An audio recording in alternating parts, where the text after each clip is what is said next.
예, 우리의 기분, 감정, 생각 등을 조종하는 마음이라는 것은 가슴에 있는 것이 아니라 뇌 안에 있습니다. 우리 뇌 안에 있는 신경 전달 물질들이 각각의 곳에서 적절한 균형을 이루면서 우리의 모든 기분, 감정 등을 조절해 주는데요. 우리에게 오는 여러 가지 스트레스 중 나쁜 스트레스, 내가 감당하기 너무 크거나 혹은 만성적으로 지속되는 스트레스에 의해서 뇌 안에 있는 신경 전달 물질의 균형이 깨지게 되는데, 그로 인해 생기는 대표적인 질병이 바로 우울증입니다. 우울증은 크게 세 가지 증상으로 나눠지는데요. 첫째는 기분 증상입니다. 일단 기분 자체가 우울하거나 슬프고요. 우리나라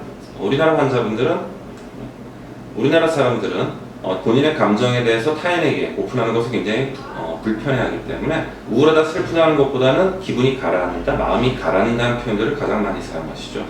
두 번째는 불안하거나 초조해집니다. 지은 죄도 없이 괜히 쫓기는 것 같은 느낌이 들기도 하고요. 혹은 짜증스러워지기도 합니다.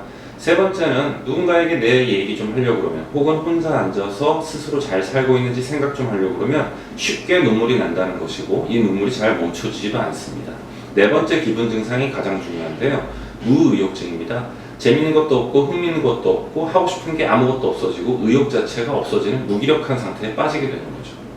그리고 두 번째 증상이 신체 증상입니다. 이 신체 증상의 첫 번째는 보통 수면이 망가지는 것인데, 소위 말하는 불면증이 생기게 되죠. 자려고 누워있으면 오만 생각이 다 떠올라서 잠을 이룰 수가 없고요. 잠이 겨우 들었는데도 자꾸 깨거나 혹은 새벽에 깨서 더 이상 못 자는 경우도 많고요.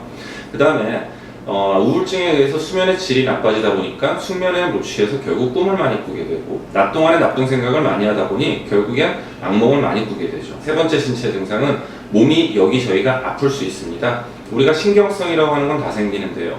가장 흔하게 생기는 게 두통 혹은 어지러움, 얹히고 체하고 토하거나 혹은 반대로 배탈나 설사하거나 목 어깨 뭉쳐 아프거나 허리나 무릎 같은 관절 부위의 통증 등이 옵니다. 근데 이게 한꺼번에 오는 게 아니라 돌아다니면서 아프게 되고요. 당연히 병원에 가서 검사를 하면 정상이라고 나오죠.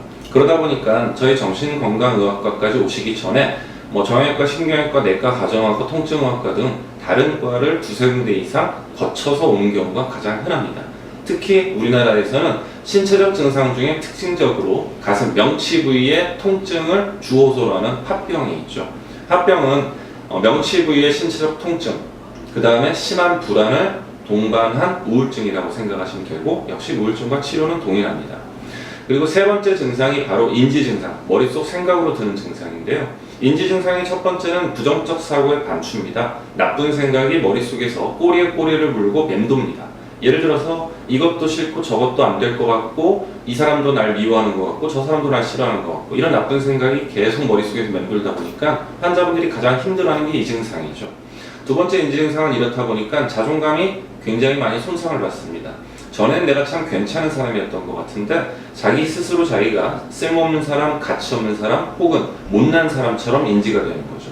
이렇게 자존감이 낮아지다 보면 주변 사람들에게 쓸데없는 지나친 죄책감이 생깁니다. 나 때문에 우리 가족이 뭔가 잘못되는 것 같고, 나 때문에 주변 사람들이 힘들어하는 것 같은 이런 쓸데없는 지나친 죄책감, 그리고 집중하는 능력이 뚝 떨어지는데요. 평상시 내가 좋아하던 영화나 드라마가 눈앞에 돌아가는데 그게 머릿속에 하나도 안 들어온다든지, 혹은 책 한 장을 읽기가 쉽지 않습니다. 그리고 집중력이 떨어지면은 같이 다니는 단기 기억력이 떨어지게 되는데요. 그러다 보니까 건망증이 심해지죠.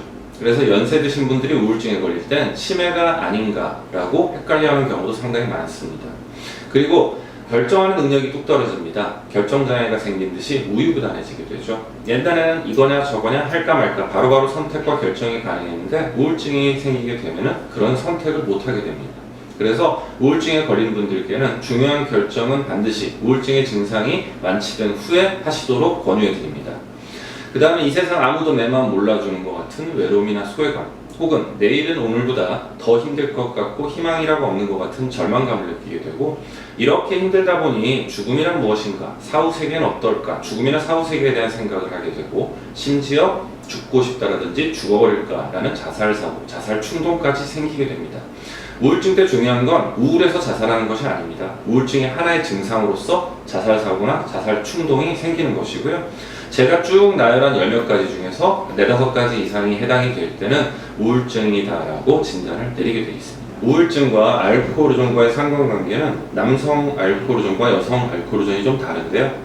여성 알코올 의존의 경우에는 우울증이나 불안장애, 특히 우울증으로 인해서 그거를 달래려고 술을 먹다가 2차적으로 알코올 의존이 되는 경우가 많은 반면, 남성분들은 알코올 존으로 인해서 경제적, 사회적 기능이 손상이 되고 대인관계가 손상이 되면서 본인 스스로 느끼는 본인의 가치가 점점 떨어지게 되고, 그로 인해서 우울증이 2차적으로 발생하는 경우가 더 흔합니다.